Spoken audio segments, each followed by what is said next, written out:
जय श्री कृष्णा। राधे राधे। प्रिय श्रोताओं, आज की इस वीडियो में आप सबका हार्दिक स्वागत है। आज हम श्रवण करेंगे उन पवित्र कथाओं को जिनके माध्यम से संदेश मिलता है कि जेठ के महीने में कथा श्रवण, दान, जप, तप, स्नान और भगवान की भक्ति का क्या महत्व है। तो आइए शुरू करते हैं पवित्र ज्येष्ठ मास में सुनी जाने वाली दिव्य कथाओं को विनायक जी की कहानी के साथ। प्रिय श्रोताओं, बात उस समय की है जब भगवान विष्णु की शादी लक्ष्मी जी से तय हुई थी। शादी की खूब तैयारियां की गई। चारों ओर हर्षोल्लास का वातावरण था। सारे देवी देवता को बारात में चलने के लिए निमंत्रण दिया गया। सारे देवी देवता आए तो सब भगवान विष्णु से कहने लगे, गणेश जी को नहीं ले जाएंगे, वह बहुत मोटे हैं, वह तो बहुत सारा खाते हैं, इनको साथ ले जाकर क्या करेंगे, यही रखवाले के लिए छोड़ देते हैं। और विनायक जी को छोड़कर वे सब बारात में चले गए। इधर नारद जी ने गणेश जी को भड़का दिया और कहा, आज तो महाराज ने आपका बहुत बड़ा अपमान किया है। आपसे बारात बुरी लगती है, इसलिए आपको साथ नहीं ले गए और छोड़कर चले गए। गणेश जी को क्रोध आ गया। उन्होंने चूहों को आज्ञा दी कि सारी जमीन को खोखली कर दें। चूहों ने भगवान गणेश की आज्ञा पाते ही इस काम को कर दिया। इससे भगवान के रथ के पहिए धंस गए। बहुत कोशिश करके सब परेशान हो गए। किसी भी तरह से पहिए नहीं निकले तो खाती को बुलाया गया। खाती आया, सारा दृश्य देखा और पहिए को हाथ लगाकर बोला, जय गजानन जी। और इतने में तुरंत रथ निकल गया। सब देखते रह गए। सबको बड़ा आश्चर्य हुआ। उन्होंने पूछा कि तुमने गजानन जी को क्यों याद किया। खाती बोला, गणेश जी को सुमेरे बिना तो कोई काम सिद्ध होता ही नहीं। जो भी सच्चे मन से गजानन जी को याद करता है, उसके सब काम बड़ी आसानी से सिद्ध हो जाते हैं। तब सभी देवी देवताओं के मन में विचार आया कि हम तो गणेश जी को ही छोड़ आए थे। उन्हें अपनी गलती का एहसास हुआ और एक जने को भेजकर गणेश जी को बुलवाया गया। गणेश जी से माफी मांगी। फिर पहले गणेश जी का रिद्धि सिद्धि से विवाह करवाया। फिर भगवान विष्णु का लक्ष्मी जी के साथ विवाह करवाया। फिर भगवान विष्णु का लक्ष्मी जी के साथ हुआ। सभी बहुत खुश थे। तभी से कोई भी शुभ काम शुरू करने से पहले गणेश जी का स्मरण किया जाता है। जैसे भगवान का काम सिद्ध किया, वैसे सबका सिद्ध करना। बोलिए विनायक जी महाराज की जय। एक बार एक राज्य में सुमंत नाम का एक ब्राह्मण अपनी पत्नी और पुत्र के साथ रहता था। उसकी पत्नी का नाम गुणवती था और पुत्र का नाम देव शर्मा था। एक दिन ज्येष्ठ मास में वह ब्राह्मण समाधि लगाने के लिए वन में गया। कुछ समय भगवान का ध्यान लगाकर वह ब्राह्मण वहां एक सुंदर सरोवर का जल पीकर सरोवर के नजदीक एक वृक्ष की छाया में सो गया।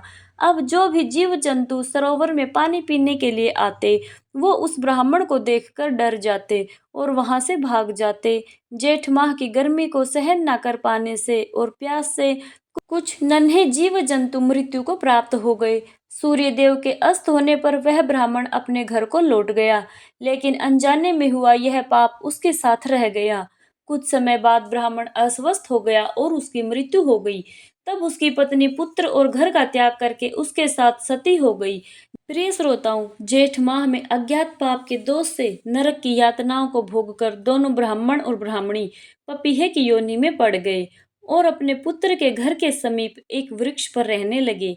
वहां रहते हुए पपीहा अपने पूर्व जन्मों के कर्मों को याद कर जोर जोर से रोने लगा। उसके पुत्र ने जब पपीहे के रोने की आवाज सुनी तो उसे वहां से भगाने लगा, लेकिन वह वहां से नहीं गया और रोता रहा। तो थक हार कर उसके पुत्र ने उस वृक्ष को आग लगा दी, जिससे पपीहे की योनि में ब्राह्मण और ब्राह्मणी के पंख जल गए और घायल अवस्था में पृथ्वी पर गिर पड़े। उस दिन स्वप्न में उस ब्राह्मण देव शर्मा को यह ज्ञात हुआ कि वह पपीहे का जोड़ा कोई और नहीं, उसके माता पिता हैं। यह जानकर उसे बड़ी हैरानी हुई। वह ब्राह्मण पुत्र श्रेष्ठ ऋषि के आश्रम पर पहुंचा और अपने माता पिता का वृतांत सुना दिया और उनके उद्धार का उपाय पूछने लगा।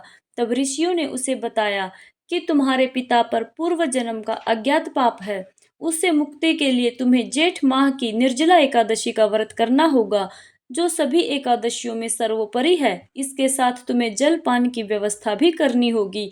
तब ब्राह्मण पुत्र ने अपने माता पिता के निमित्त निर्जला एकादशी का व्रत किया। निर्जन वन में जीव जंतुओं के लिए पानी की व्यवस्था करी।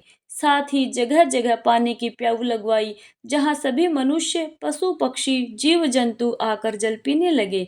उसके इस पुण्य के प्रभाव से उसके माता पिता को पपीहे की योनि से छुटकारा मिल गया, जो अपने पुत्र को सुख समृद्धि और ऐश्वर्य का आशीर्वाद देकर बैकुंठ को चले गए। जो मनुष्य प्राणियों, जंतुओं, पक्षियों के लिए जल की व्यवस्था करता है, साथ ही निर्जला एकादशी का व्रत उपवास करता है, इस लोक के सुखों को भोग कर अंत में मोक्ष को प्राप्त होता है। बोलिए श्री हरि विष्णु भगवान की जय। पीपल सींचने की कहानी। एक बूढ़ा ब्राह्मण था। वह रोज पीपल के पेड़ को जल से सींचने जाता था। पीपल में से रोज एक लड़की निकलती और कहती, पिताजी, मैं भी आपके साथ जाऊंगी। वह रोजाना जब भी पीपल का पेड़ सींचता तो वह लड़की बोलती, पिताजी, मैं भी आपके साथ जाऊंगी। यह सुनते सुनते बूढ़ा ब्राह्मण दिन ब दिन कमजोर होने लगा। तो एक दिन ब्राह्मणी ने पूछा, क्या बात है, क्या तुम्हारा स्वास्थ्य ठीक नहीं है? तो ब्राह्मण बोला, मैं जब भी रोज पीपल सींचने जाता हूँ तो पीपल में से एक लड़की निकलती है और कहती है वह मेरे साथ चलेगी। तो ब्राह्मणी बोली, कल ले आना उस लड़की को। जहाँ 6 लड़कियां पहले से ही हैं हमारे घर में, वहाँ 7वीं लड़की और सही। अगले दिन ब्राह्मण जब पीपल सींचने गया तो उस लड़की को घर ले आया। उसे घर छोड़ने के बाद ब्राह्मण आटा मांगने गया तो उसे पहले के दिन की अपेक्षा आज ज्यादा आटा मिला। जब ब्राह्मणी आटा छानने लगी तो लड़की ने कहा, लाओ माँ, मैं छान देती हूँ। जब वह आटा छानने बैठी तो परात भर गई। उसके बाद माँ खाना बनाने जाने लगी तो लड़की बोली, आज रसोई मैं बनाऊंगी माँ। तो ब्राह्मणी ने कहा, नहीं बेटी, तू अभी बहुत छोटी है, तेरे हाथ जल जाएंगे। लेकिन लड़की नहीं मानी और वह रसोई में खाना बनाने गई। तो उसने तरह तरह के 36 व्यंजन बनाए। आज सभी ने भरपेट खाना खाया। इससे पहले वे आधा पेट भूखा ही रहते थे। रात हुई। ब्राह्मणी का भाई उसके घर पर आया और कहने लगा, बहन जी, मुझे भोजन करना है। ब्राह्मणी परेशान हो गई। अब सोचा, भोजन कहाँ से लाऊंगी? तब लड़की ने पूछा, माँ, क्या बात है? तो उसने कहा, बेटी, तेरा मामा आया है और वह भोजन करेगा। लेकिन भोजन तो बचा ही नहीं है क्योंकि सबने कर लिया। अब उसके लिए कहाँ से लाऊंगी? लड़की बोली, माँ, चिंता मत कर, मैं बना दूंगी। और वह रसोई में गई और मामा के लिए 36 व्यंजन फिर से बना दिए। उसके मामा ने भोजन किया और कहा, ऐसा भोजन तो मैंने इससे पहले कभी नहीं किया। तब ब्राह्मणी ने कहा, भाई, तेरी पावनी भांजी है, उसी ने बनाया है। शाम हुई तो लड़की ने बोला, माँ, चौका लगा के चौके का दिया जला देना, कोठे में सोऊंगी। बुढ़िया बोली, ना बेटी, तू डर जाएगी। लेकिन लड़की बोली, नहीं डरूंगी माँ, मुझे अंदर वाले कमरे में ही सोना है। और वह अंदर वाले कमरे में जाकर सो गई।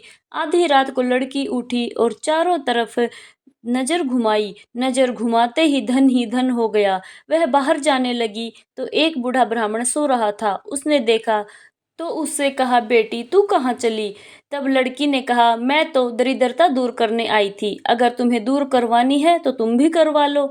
उसने बूढ़े के घर में भी आंखों से चारों तरफ देखा तो वहां धन ही धन हो गया। सुबह सवेरे सब उठे तो लड़की को ना पाकर उसे ढूंढने लगे कि पावनी पुत्री कहाँ चली गई। बाहर जो बूढ़ा ब्राह्मण सोया था वह बोला, वह तो लक्ष्मी माता का स्वरूप थी, जो तुम्हारे साथ मेरी भी दरिद्रता दूर कर गई। हे माता, जैसे आपने उनकी दरिद्रता दूर की वैसे ही सबकी करना। कहानी कहते हुए को, सुनते हुए को और हुंकारे भरते हुए को सबकी दरिद्रता दूर करना। बोलिए पीपल देव और विष्णु भगवान लक्ष्मी माता की जय। एक बार एक जाट जाटनी थे।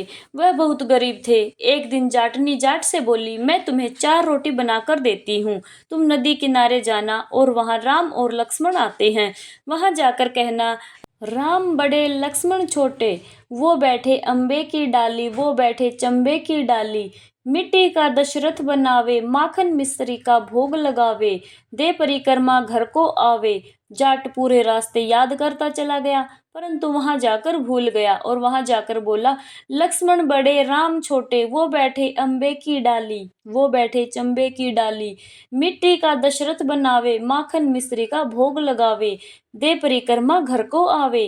राम लक्ष्मण से बोले, लक्ष्मण, इसने तुम्हें बड़ा बताया है, तुम कुछ दे दो। लक्ष्मण बोले, हे राम, इसकी तो बुद्धि मलिन हो गई, यह मूर्ख है, कहीं राम से बड़ा कोई इस दुनिया में है? राम बोले, नहीं नहीं लक्ष्मण, इसने तुम्हें बड़ा बताया है, तुम ही कुछ दो। लक्ष्मण ने थोड़े बांस में मोहर अशर्फी भर के दे दी। रास्ते में सारी मोहर अशर्फी चोरों ने लूट ली। घर गया, जाटनी ने पूछा, कुछ मिला? जाट ने कहा, हाँ मिला तो बहुत कुछ था, परंतु रास्ते में चोरों ने लूट लिया। जाटनी ने कहा, कोई बात नहीं, कल फिर से जाना। अगले दिन जाटनी फिर से 4 रोटी बनाकर दी और फिर से सिखाया, राम बड़े लक्ष्मण छोटे, वो बैठे अम्बे की डाली, वो बैठे चंबे की डाली, मिट्टी का दशरथ बनावे, माखन मिश्री का भोग लगावे, दे परिक्रमा घर को आवे।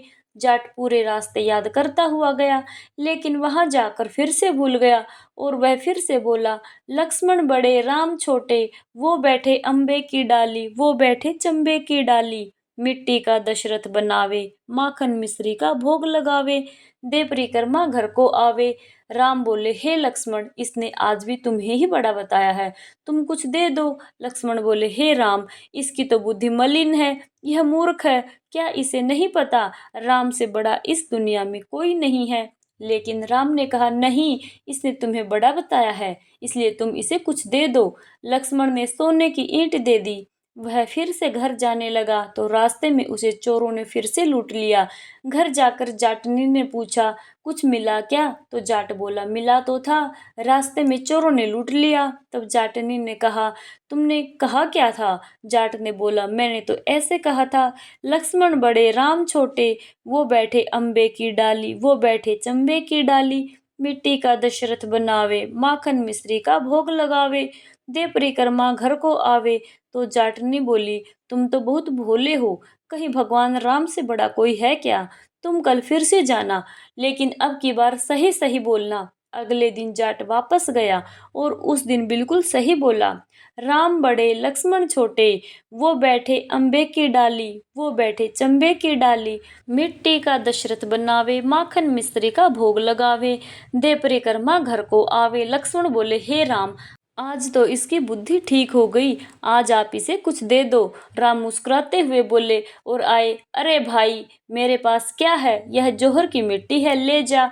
और राम ने अपने हाथ से थोड़ी सी मिट्टी की डली दे दी। अब जाट बड़बड़ करने लगा, कहने लगा, आज तो जाटनी ने बड़ी उल्टी सीख दी, रोज तो सोना चांदी मिला करता था और आज यह मिट्टी की डली मिली है। लेकिन ठीक है, जो भी मिला है। और वह मिट्टी लेकर घर की ओर गया। बीच रास्ते में फिर से चोर मिले, लेकिन उन्होंने मिट्टी देखकर कुछ नहीं कहा। घर गया तो जाटनी बोली, कुछ मिला क्या? तो जाट बोला, हाँ, आज तेरी उल्टी सीख के कारण मिट्टी की डली मिली है। जाटनी बोली, कोई बात नहीं, लेकिन कुछ तो लेकर घर में आए हो, रोज तो तुम खाली हाथ घर में आते थे, मिट्टी कुछ न कुछ तो काम आएगी। चूल्हा लीप लेंगे, आंगन लीप लेंगे। और उस मिट्टी को तुलसी के पौधे के नीचे रखकर सो गए। सुबह उठकर देखा तो तुलसी के नीचे हीरे मोती जगमगा रहे हैं। ऐसे हैं भगवान राम, जो मिट्टी को भी सोना कर दे। जैसे भगवान राम ने उनकी दरिद्रता दूर की, हे श्री राम भगवान, ऐसे ही सबकी दरिद्रता दूर करना। कहानी कहते हुए को, सुनते हुए को, हुंकारे भरते हुए को सबकी करना। सत्य भगवान की कहानी। एक दादी थी, वह रोजाना सत्य भगवान की कहानी कहती। एक दिन पोती ने पूछा, दादी आप क्या कर रही हो? तो दादी ने कहा, बेटी मैं सत्य भगवान की कहानी सुन रही हूँ। पोती ने कहा, मैं भी आपके साथ कहानी सुना करूंगी। अब रोजाना दादी पोती बैठकर कहानी सुन लेती। दादी एक लोटा पानी भरकर उसमें फूल रखती और कहानी कहती और पोती हुकारा भर लेती। कहानी सुनने के बाद लोटे के जल से सूर्य भगवान को अर्घ दे देती। कुछ समय बाद पोती की शादी हो गई। पोती विदा होने लगी तो दादी ने कहा, बेटी और कुछ तो है नहीं मेरे पास तुम्हें देने को, तुम एक लोटा पानी व 2-4 फूल डालकर ले जाओ। रोजाना सत्य भगवान की कहानी सुन लेना, यह नियम मत तोड़ना। अब पोती विदा हो गई। अब रास्ते में पोती यह सोचती गई, हे सत्य भगवान, मेरे को ससुराल में सब पूछेंगे, पीहर से क्या लाई तो मैं क्या बताऊंगी? घर में माँ तो है नहीं, बूढ़ी दादी है, उसने कुछ दिया नहीं, अब मैं क्या करूं? वह सत्य भगवान से प्रार्थना करने लगी। सत्य भगवान ने सोचा, मुझे इसका कष्ट दूर करना चाहिए। अब चलते चलते पोती को रास्ते में ही दिन उग गया। उसने डोली को रुकवाया और रास्ते में नदी पर नहा धोकर 4 फूल लिए और लोटा पानी का लेकर कहानी सुनी। तो सत्य भगवान की कृपा से उसके हीरे मोतियों के गहने हो गए। गाड़ी में वस्त्रों और गहनों के बक्से भर गए। खूब सोना चांदी हो गया। ससुराल पहुंची तो रून झुन करते ससुर जी के पांव छूने लगी। ससुर जी ने बहू को देखा तो बहुत खुश हुए। ससुर जी ने सोचा बहू तो बहुत बड़े घर की आई है, दिखने में तो गरीब लग रहे थे। बहू के ससुराल वालों ने सभी ने देखा, बहू तो बहुत सारा धन लाई है। इधर ससुराल वाले बहुत गरीब थे। सासू ने मूंग चावल बनाए, वो भी पड़ोस से उधार लेकर आई थी। यह सुनकर बहू को तकलीफ हुई और रात को सत्य भगवान से प्रार्थना करने लगी, भगवान यहाँ तो खाने को भी नहीं है। भगवान सपने में आए और कहा कि तुम सुबह कहानी सुनकर उसी लोटे से रसोई बनाना, खूब भंडार भर जाएंगे। बहू सुबह जल्दी उठी और नहा धोकर पानी का लोटा लेकर कहानी सुनी और रसोई बनाने चली गई। कहानी के लोटे से ही रसोई बनाने लगी तो 36 भोजन व्यंजन तैयार हो गए। अब सास ससुर उठे तो देखा घर में पूरा काम हो गया। बहू ने पूरा बासी काम कर लिया था। अब रसोई में जाकर सासू ने देखा तो खाना तैयार है। वह बहू से बोली, बेटी यह क्या चमत्कार है, घर में इतना सारा धन कहाँ से आया और कैसे आया? रसोई में बहुत प्रकार के व्यंजन हैं, ऐसे तो हमारे घर कभी नहीं थे। बहू ने सासू जी को प्रणाम किया और कहा कि माँ जी, सत्य भगवान की कहानी सुनी है मैंने और उसके बाद रसोई बनाई है तो अपने आप सब कुछ हो गया। सासू जी बहुत खुश हुई, इतनी अच्छी बहू मेरे घर में आई है। सासू जी ने कहा, बहू तुम जिम लो। बहू ने कहा, सासू जी पहले ससुर जी को जिमाओ, फिर आप खाओ, फिर पति देव को खिलाकर फिर मैं खाऊंगी। यह बात सुनकर सासू जी बहुत खुश हुई और बहू से कहा, कल से पूरा परिवार सत्य भगवान की कहानी सुनेगा और उसके बाद ही सारे भोजन करेंगे। तो दूसरे दिन सबने ऐसा ही किया तो घर में अन्न धन के भंडार भर गए, सब बहुत प्रसन्न थे। अब बहू ने कहा, सासू जी सबको प्रसाद बांट कर आओ। सासू जी अड़ोस पड़ोस में सत्य भगवान का प्रसाद बांटने गई तो पड़ोसन ने कहा, कल तो तुम मूंग चावल उधार लेने आई थी और आज तुम खूब प्रसाद बांट रही हो, तुम्हारे इतनी जल्दी इतना सारा धन कहाँ से आया? सासू जी ने कहा, हमारे घर में बहू लक्ष्मी आई है, सत्य भगवान ने हमारे घर में खूब भंडार भर दिए हैं। हे सत्य भगवान, जैसे साहूकार की बहू को खूब अन्न धन के भंडार भरे, वैसे हमारे भी भरना। कहानी कहते हुए को, सुनते हुए को और हुंकारे भरते हुए को सारे परिवार को देना। बोलिए सत्य भगवान की जय। 33 कोटि देवी देवताओं की कहानी मैं कहूँ, कहूँ ईसन की, बिसन की, पाल की, पथवारी की, लपसी की, तपसी की, गजानन गणेश की, चांद की, सूरज की, गाय की, बछिया की, चरणामृत भगवान की, तिलक भगवान की, आकाश दिया की, धर्मराज जी की, राम लक्ष्मण जी की, तुलसी की, पीपल की, केला की, कदम की, आंवला भगवान की, बड़ भगवान की, कलिप वृक्ष भगवान की, आशा भगवती की, गिरिराज भगवान की, मोर मुकुट बंसी वाले की, शंकर पार्वती की, बजरंग बली की, 33 कोटि देव देवताओं की, 68 तीर्थों की, 68 संतों की, 7 वारों की, भूला चूक्या की, आज सोमवार, मंगलवार, बुधवार, गुरुवार, शुक्रवार, शनिवार, रविवार, 7 वारों की कहानी जो सुने, जाके कदे न दलदल आवे, कदे न पीड़ा आवे, सुख संपत्ति आवे, दलदल जावे, संपत्ति आवे, दुख जावे, सुख आवे। हरी हरी आंवला, श्री भगवान सांवला, 5 पताशा गुड़ की डली, बिंदायक जी बुझावे मन की रली। उठो भाई राम, करो भाई काम, काम करे कल्याण होवे, महारी कहानी का फल हमें मिले, अधूरी हो तो पूरी करियो, पूरी हो तो मान बढ़ाइयो। हे आशा भगवती माता, जैसे पार्वती जी को सुहाग दिया वैसे सबको देना, हमको भी देना। कहानी सुनते हुए को, हुंकारे भरते हुए को और अपने सारे परिवार की रक्षा करना। लपसी तपसी की कहानी। एक लपसी था, एक तपसी था, दोनों भगवान के भक्त थे। तपसी तो भगवान की तपस्या करता और लपसी सवा सेर की लपसी बनाकर उसका भोग लगाकर जीम लेता। एक दिन दोनों लड़ने लगे। लपसी बोला मैं बड़ा, तपसी बोला मैं बड़ा। इतने में नारद मुनि आए और बोले, तुम क्यों लड़ रहे हो भाई? तो लपसी ने कहा मैं बड़ा हूँ और तपसी ने कहा मैं बड़ा हूँ। तपसी बोला, मैं सारे दिन भगवान की पूजा पाठ करता हूँ। यह सुन नारद जी ने कहा, मैं तुम्हारा फैसला कल कर दूंगा। दूसरे दिन लपसी तपसी नहाकर आए तो नारद जी ने 1.25 करोड़ की अंगूठी उनके आगे फेंक दी। लपसी ने अंगूठी देखी पर उस पर ध्यान नहीं दिया। तपसी तपस्या करने बैठा तो उसने अंगूठी देखी और उसने अपने घुटने के नीचे दबा ली और तपस्या करने लगा और लपसी लापसी बनाकर उसका भगवान को भोग लगाकर जिमने बैठ गया। इतने में नारद जी आए। तब दोनों से पूछा, कौन बड़ा है? फिर तपसी ने कहा, मैं बड़ा हूँ। नारद जी बोले, तुम्हारे पाँव के नीचे क्या है? तो उसने नीचे से 1.25 करोड़ की अंगूठी निकली। तब नारद जी बोले, यह अंगूठी तूने चुराई है, तुझे तेरी तपस्या का फल नहीं मिलेगा। तब तपसी बोला, हे नारद मुनि, मेरी तपस्या का दोष कैसे दूर होगा? तब नारद जी ने बताया, जो कोई ब्राह्मण को जिमाकर दक्षिणा नहीं देगा तो वह फल तुझे मिलेगा। कोई साड़ी देकर ब्लाउज नहीं देगा तो वह फल तुझे मिलेगा। अगर कोई दिए से दिया जलाएगा तो वह फल तुझे मिलेगा। सब व्रत त्योहार की कहानी सुनने के बाद तेरी कहानी कोई नहीं सुनेगा तो वह फल तुझे मिलेगा। तभी से सभी व्रत त्योहार की कहानियों के बाद लपसी और तपसी की कहानी सुनी जाती है। कहानी सुनने के बाद ऐसे कहे, लपसी को फल लपसी को मिले और तपसी को फल तपसी को मिले और हमारी कहानी को फल हमें मिले। कहानी कहते हुए को, सुनते हुए को, हुंकारे भरते हुए को सबको मिले।